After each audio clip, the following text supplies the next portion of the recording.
you said that you support the rights of the working class. Yeah.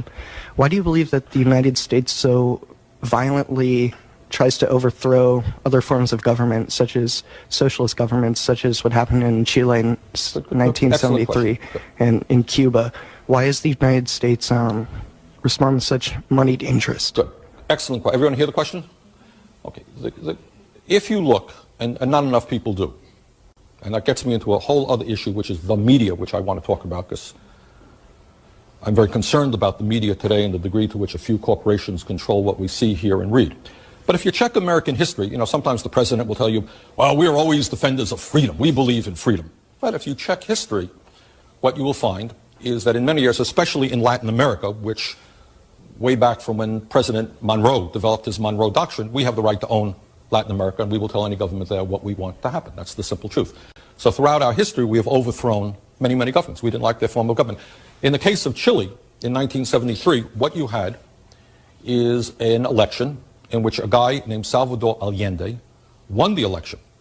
Problem is, Nixon and his friends didn't like him. Why? Because Salvador Allende fought for the poor people and the working people of that country. He believed that the resources of Chile, their copper mines and so forth, should belong to the people. And he won a free election. No one denied that for a second. It was a tough election. Didn't win by much, but he won a free election. There was another election. His party got more support.